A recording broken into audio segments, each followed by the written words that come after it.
Anga be kibaruyaw la bakurubaw la nisɔndiya tɛ jamana kɔnɔ be ka sababu kɛ jamana yiriba dɔ binna ni o ye Dr Timole Tulenta ale min ye Mali ministre ɲɛsinnen do kalanko ma an bɛna kuma ale kan bi don kibaru kɔnɔna la ka fara o kan min ye tɛgɛnɔbila dɔw kɛra bi an ka ministre min ɲɛsinnen do jamana ka tabiyako ni laadako sinsinni ma an bɛna kuma ale fana kan bi don kibaru kɔnɔna la ka fara ninnu bɛɛ lajɛlen kan an bɛ taa jamana kɔ kan kibaruya ba minnu be kana olu ni an ka jamana misɛnmanw fara ɲɔgɔn kan aw ye sɔɔni a bɛna ninnu walawalaliw lamɛn.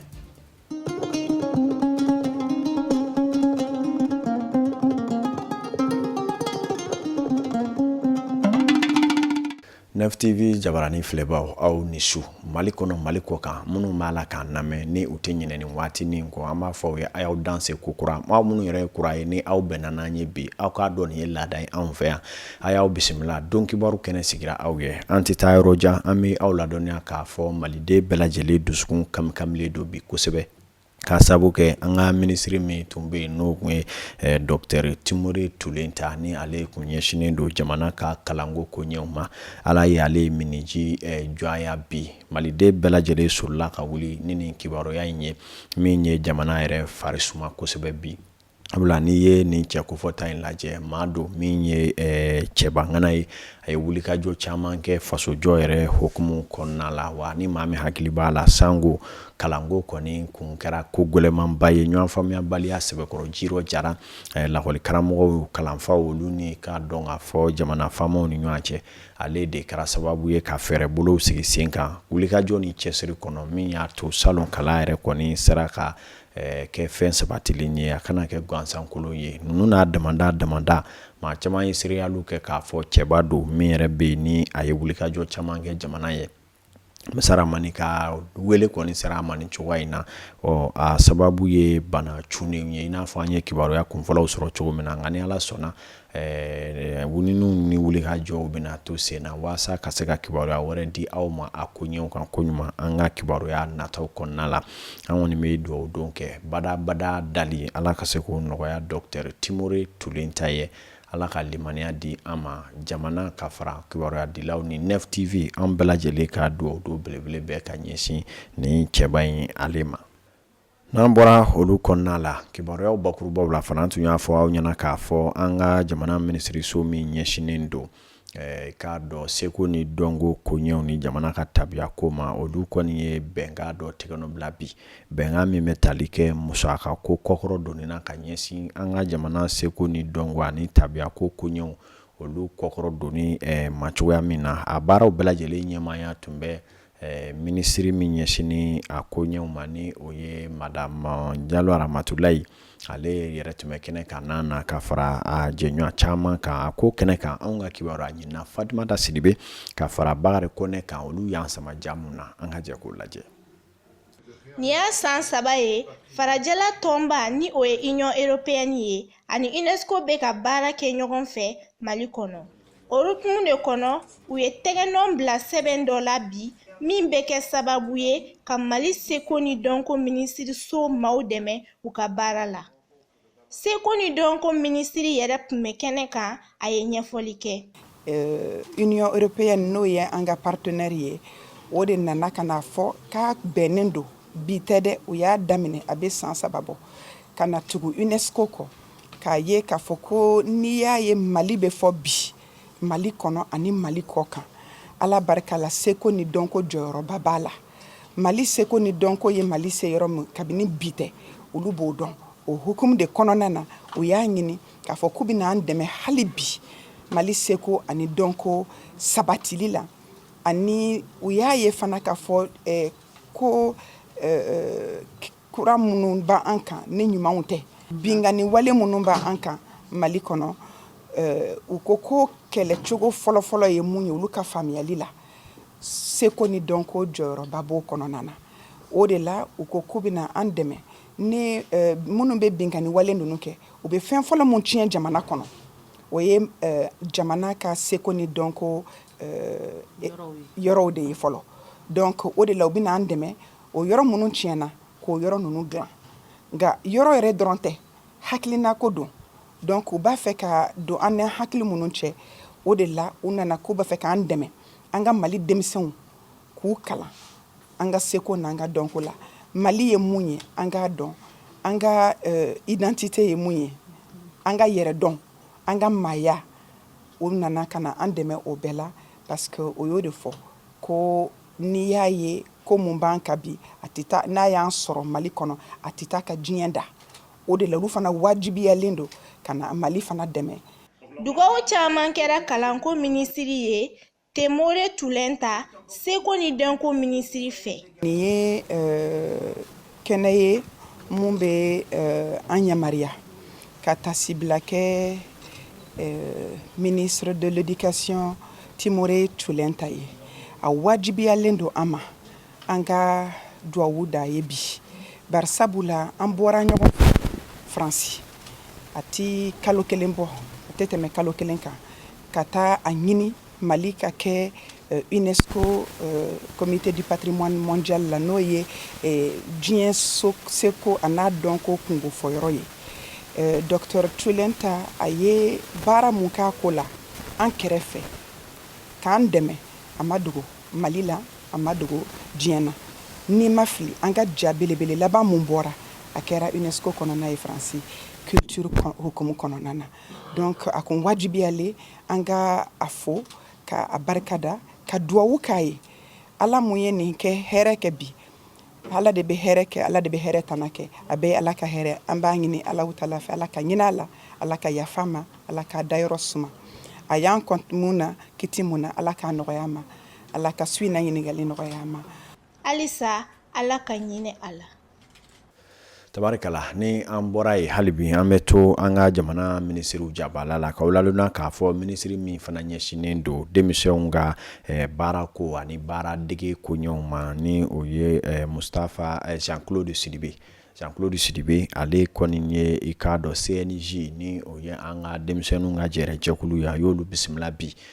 ka se ka hakili falen kɛ gɛlɛya mun bɛ denmisɛnninw ka koɲɛw kan u da sera fɛn ma kosɛbɛ o ye denmisɛnninw ka baara ko min kɛlen don ko gɛlɛnba y'an ka jamana kɔnɔna la wulikajɔ ni fɛɛrɛ kura dɔw ka se ka sigi sen kan waasa denmisɛnninw ka baara ko bɛ se ka nɔgɔya baarantanya ka sɛbɛkɔrɔ kɛlɛ an ka jamana kɔnɔna la olu ni a ɲɔgɔnna caman kɔrɔfɔ maana a kɛnɛ kan na i n'a fɔ Fatumata Sidibe ale b'a ɲɛfɔ an ɲɛna cogo min na.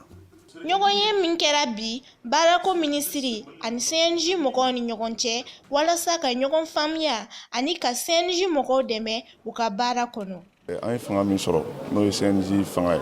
donc a ka kan an y'a ta kun min kama an ka waleya an dun y'a ta kun min kama a jɔsen belebele fɔlɔ o ye baarako ye denmisɛnninw ka baarako bi denmisɛnninw ka baarako kɛlen don min ye Mali kɔnɔ a dekun a selen don fan bɛɛ fɛ n'i y'a jateminɛ bi an bɛ ka kɛ fɛn fɛn bɛ ka kɛ Mali kɔnɔ tiɲɛni sira kan an denmisɛnninw de don a dun problème ba fɔlɔ ye baarako ye donc an nana o de kuma waleya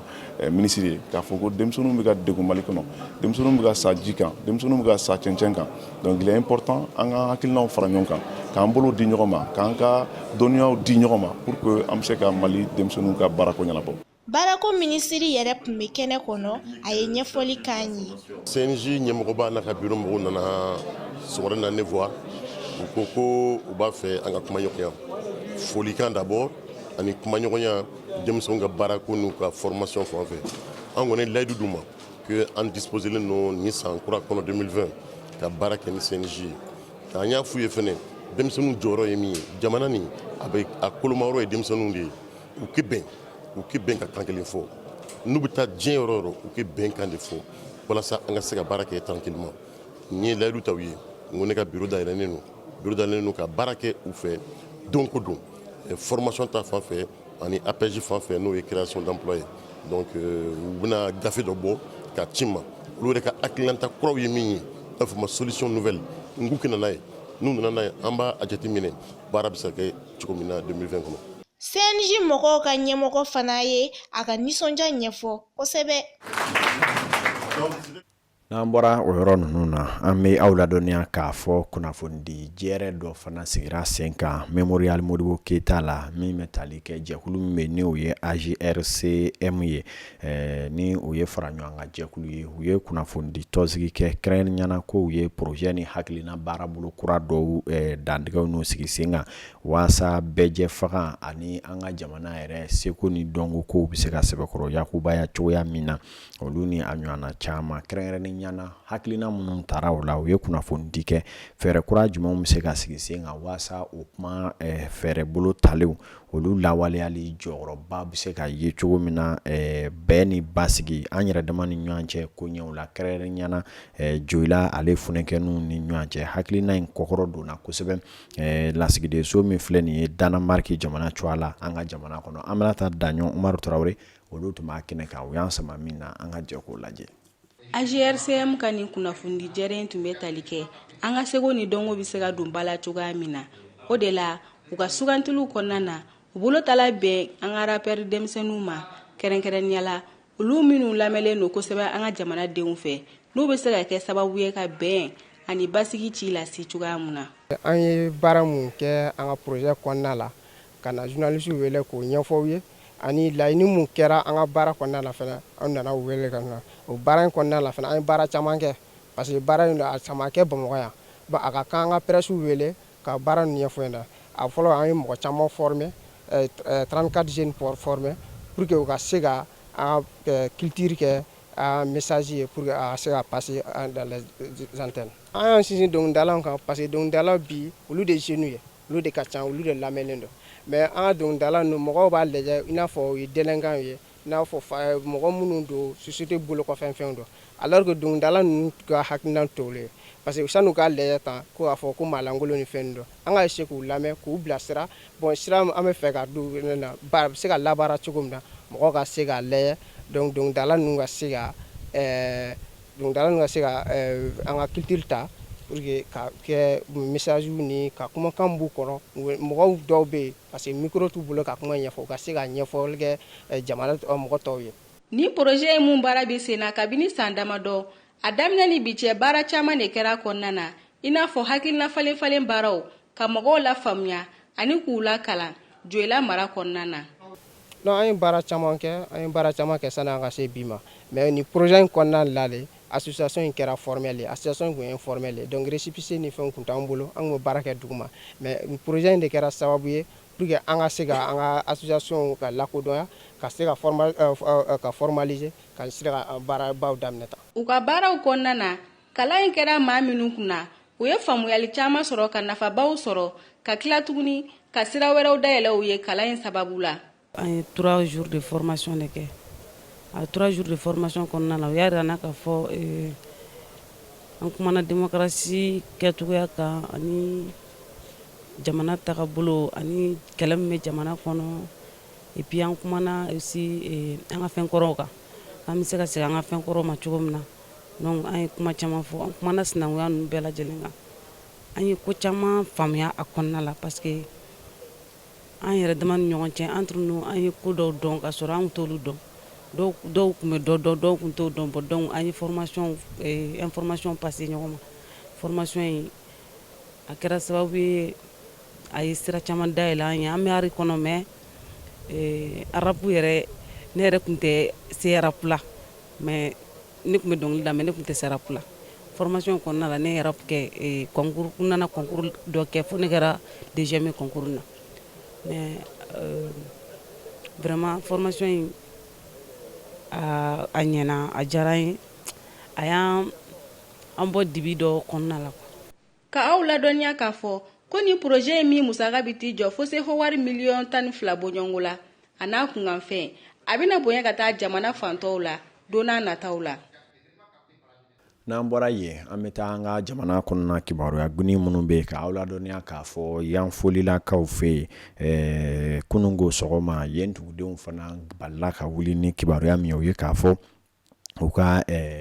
bagangɛden dɔ kun bɛ ale kɔni su gulonnen taara ye jalafara kɛrɛnkɛna wasuluba le ale komini kɔnɔna la a yira k'a fɔ a kɔni kun tununna dugu kɔnɔ a bɛ waati damadɔ bɔ i n'a fɔ dugutigi y'a sɛbɛnciya cogoya min na nka maa minnu ye lakanabɔ ye n'o ye gendarmew ye olu kɔni ye kibaruya sɔrɔ k'a fɔ a kɔni su de gulonnen taara ye kungo kɔnɔna la hali bi kun jɔnjɔn ma se ka dɔn sɛgɛsɛgɛliw bɛ sen na nka maa dalatɛli dɔ y'a jira ko nin waati laban ninnu na ko ani a furumuso ka fɔ ɲɔgɔn kɔ kɔni kun ɲɔnyalen don kosɛbɛ. Hali bi jamana mara kɔnɔna kibaruyaw la segukaw fɛ yen k'aw ladɔnniya k'a fɔ kɛnɛ kɛrɛnkɛrɛnnen dɔ sigira kunungo n'o ye don ye don min bɛ tali kɛ sigidaladenw hakɛw cogoyaw jateminɛli ko ɲɛw la a baaraw ɲɛmaaya tun bɛ minisiri min ɲɛsinnen don an ka jamana sigida hakɛ ni a ko manaliw jateminɛ ma cogoya min na a kɛnɛ kanna na ko a kun jɔnjɔn ye ka se ka fɛɛrɛ bolo ka sigi yɛrɛsa an ka musow ni denmisɛnw musow a taa se den npogotiginw ma olu hakɛw bɛ se ka dɔn ni ka dɛmɛ d'u ma u bɛ se ka se u yɛrɛ kɔrɔ cogoya min na ani k'a dɔn kɛrɛnkɛrɛnnenya fɛn o fɛn bɛ se ka kɛ sababu ye ka dankari u ka ɲɛnamayaw la fo bɛ se ka siri olu danna cogoya min na. Hali bi Segu mara kɔnɔ sankaw fɛ yen k'aw ladɔnniya fana k'a fɔ kɛnɛ dɔ fana n'o ye kalanbulon ye o baaraw dayɛlɛla bi sɔgɔmada in na kɛnɛ min bɛ tali kɛ musomaninw olu ka furu joona kɔlɔlɔw minnu bɛ a la n'a bɛ dangala ɲangata min lase u ma o ka se ka sɛbɛkɔrɔ ɲɛfɔ waasa maaw k'o dɔn ka o ko dabila maa minnu kɛra sababu ye ka hakilina in sigi sen kan olu ye kunnafonidiw ni laseliw caman kɛ kɛrɛnkɛrɛnnenya ka se ka komini kɔnɔdenw wele ka ɲɛfɔli k'u ye den sebali donni furu la a bɛ se ka na ni kɔlɔlɔ min ye waasa u k'o dɔn yɛlɛma ka don cogoyaw la a hakilina bɛɛ lajɛlen taara AMPPF fɛ. Jamana kɔnɔna kibaruyaw la hali bi n'a ka bi k'aw ladɔnniya k'a fɔ an sɔngokaw fɛ yen Gawo mara la sefa wari miliyɔn 40 bɔɲanko o kɛra musaka ye musaka min donna seko ni dɔnko ni yɔrɔ sahalenw koɲɛw na dugu kɔnɔna la a baara ninnu bɛɛ lajɛlen koromokarili kɛra kunungo koromokarili min yɛrɛ kɔni senfɛ u ye ɲɛfɔli caman kɛ k'a dɔn k'a fɔ musaka in bɔra Gawo conseil régional ale maaw yɔrɔ la minnu ye bolola baarakɛlaw ni seko ni dɔnko tigilamaaw ye olu kɔni bɛna kɛ sababu ye k'u ka seko ni dɔnko baaraw olu don bɛrɛla kosɛbɛ ni k'a kow sɛbɛkɔrɔ yakubaya. Ni an bɔra o yɔrɔ ninnu na an bɛ aw ladɔnniya k'a fɔ an bɛ waati min na i ko sisan nɛnɛ barika b'a la ka bonya kosɛbɛ o de kama bana caman bɛ yen hadamadenw bɛ labila olu ye o bana dɔ ye pneumonie ye bana sugu jumɛn ye dɔw b'a wele sɔgɔsɔgɔ nka sɔgɔsɔgɔ sugu minnu ni fɛn wɛrɛ minnu don a lɔmagalajɛ minnu bɛ yen n'o ye kɛnɛya tigilamaaw ye an ka jatala Umaru Tarawele ka fara Aminata Daɲɔ kan olu ni kɛnɛya dɔnbagalajɛ dɔw masalala n'a ko kan ale ye min sɔrɔ k'a fɔ an ye pneumonie kan ani wulikajɔ minnu kan ka kɛ k'a kɛlɛ nin waati in na an taabolo ko la an ka jɛ k'o lamɛn. Pneumonie ye fogofogobana de ye a bɛ fogofogo de minɛ tubabukan na n'an k'a ma fɛ an b'a fɔ ko a bɛ fogofogo funu banakisɛ mana don fogofogo la a bɛ fogofogo funu n'a ye fogofogo funu fogofogo bɛ ji ta dɔw yɛrɛ ta bɛ kɛ nɛn ye n'a sera o yɔrɔ ma de an b'a fɔ k'a fɔ pneumonie bɛ a tigi la pneumonie ye fiɲɛna bana ye banakisɛ min b'a se o ye pneumococque ye fiɲɛna bana don ka ca la a bɛ taa fiɲɛ fɛ n'a bɛ mɔgɔ la ka sɔgɔsɔgɔ ka sin ma o la i bɛ se ka banakisɛ sɔrɔ ka caya nɛnɛ na fogofogo bana ka ca n'an y'a ja an b'a daminɛ mura yɛrɛ simple la mura mana dɔw minɛ a bɛ taa laban sɔgɔsɔgɔ la sɔgɔsɔgɔ gɛlɛn bɛ tɛ pneumonie ye wa sɔgɔsɔgɔ gɛlɛn bɛ fana tɛ tuberculose ye bronchite bɛ yen pleurésie bɛ yen pneumothoracque fɛn caman bɛ yen k'a sɔrɔ pneumonie tɛ k'a sɔrɔ tuberculose tɛ dɔ bɛ se ka sɔgɔsɔgɔ ka bronchite simple yɛrɛ kɛ fogofogo bɛ funu k'a sɔrɔ a ma nɛn ta a ma ji ta o dɔw bɛ ban yɛrɛ ma k'a sɔrɔ hali furakɛli tɛ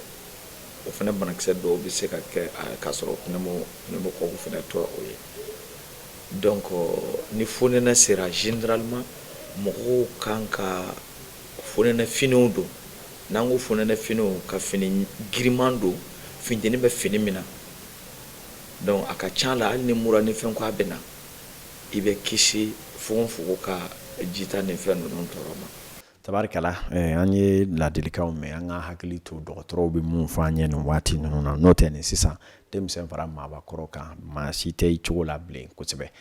N'an bɔra yen an ma sɛnsɛn an bɛ taa jamana kɔkan na kibaruya ba minnu fana bɛ bi min ye Idrissa Badimi ale y'olu bɛɛ lajɛlen fara ɲɔgɔn kan k'o kɛ dɛgɛ ye ni k'o mɔ k'o da aw tigɛ aw k'a jɛ k'a ɲɛmada o fana ma. An bɛ bi kɔkana kibaruyaw daminɛ farafinna gun kan an bɛ taa Niger goloma sirilen taba minnu dagayɔrɔ bɛnnen don sinago der ma jatigɛ wale kɛbaw binna u kan ka Niger goloma sirilen taba ma 31 bɔnɛ u ni na. An b'a jira la k'a fɔ jatigɛ wale kɛbaw fana fan fɛ maa 63 de fana bɔnɛna u ni na kunu alamisa janvier kalo tile 9 hakilina jiginna k'a kɔni ɲɛ kalo kelen u kun binna Niger goloma sirilen tabaw dagayɔrɔ min bɛ Inat ka maa 71 bɔnɛ u ni la. Hali sisan an bɛ to kunnafoni kɔnɔna na an bɛ don G5 Sahel kɔnɔna na n'i y'o kofɔ o bɛ Mali, Niger, Burkina, Mauritanie, Tchad o b'o kofɔ. Tɛnɛ nata janvier kalo tile 13 ɲɔgɔn ye dɔ bolo dalen don Faransi dugukolo kan u ka dugu min bɛ wele ko Po. Ɲɔgɔn in bɛna kɛ Faransi jamana ɲɛmaa Emmanuel Macron ani ni jamana 5 kofɔlen ɲɛmaaw ni ɲɔgɔn cɛ. Ɲɔgɔn in tɛna kɛ dɔwɛrɛ kan koyi. A b'u ɲininka n'a y'a sɔrɔ hakilina ye mun ye Faransi kɛlɛcɛw toli farafinna gun kan n'u bɛ fɛ u ka segin u k'o fɔ n'u bɛ fɛ u ka to yan u k'o fɔ. Ka kunnafoniw kun cɛ an bɛ taa l'Amérique gun kan kunu alamisa l'Amérique wasadenw dɔw n'u fanba ye démocrates ye n'o ye fanga sɛnɛmatɔn ye u ye sariya ta waasa u bɛ se ka dɔ bɔ u ka jamana ɲɛmaa fanga na cogoya min sɔrɔdasi kunda. U ye jalaki ta ka ɲɛsin jamana ɲɛmaa ma ko yala Donald Trump a kelen kun kan ka yamaruya di sɔrɔdasiw ma u ka Iraniyɛnw ka général Qasem Soleimani bɔnɛ a ni na wa. An badenw an bɔlen kɔ Mali kɔ kan an bɛna Mali kɔnɔ kokura ni kana kibaruyaw datugu aw ye nka bi kibaruya datugu k'a tɛ dɔwɛrɛ ye o ye jamana kɔnɔ an ka an janto an yɛrɛ la k'a dɔn maa n'i bɛ fɛn o fɛn kɛ hali fitinin tɔla ma i kɔrɔbayalen ale bɛ se ka kɛ kale ye ka da i ɲɛ o tuma an bɛ kɛwale fɛn o fɛn kɛ an k'a dɔn bi sini fana bɛ yen o bɛ dansi an ka bi kibaruyaw la an nisɔndiyalen ye min lase aw ma hali bi an bɛ dugawu don kɛ ministre de l'éducation Tumere Tulen ta ale mun tanyana Nef TV kunnafonidilaw bɛɛ lajɛlen n'a ɲɛmaayaso cɔ a la an bɛ dugawu don kɛ ala ka badabada dali nɔgɔya a ye baara bila daba masa ka wele kosɔn k'a to yɔrɔ min na maa min bɛna fɔ a kɔ o tigi ka se k'i jɔ i jɔyɔrɔ la waasa kalanko bɛ se ka kɛ jamanadenw sago ye jamana ka yiriwa kama an bɛ foli lase ɲɛmaayaso ma ale min sɔnna ka se ka an ka baaraw jateminɛ kosɛbɛ ka u latɛmɛ yamaruyaw di an ma an ka se ka ni kibaruyaw lase aw ma jafara ɲɔgɔn kan n'aw ka fo dantɛ foli min na ni ala sɔnna an bɛ ɲɔgɔn sɔrɔ yan tɛnɛndon kibaruya kuraw kɛnɛ kan ala ka bi juma la hɔrɔma hɛrɛ di an bɛɛ lajɛlen ma.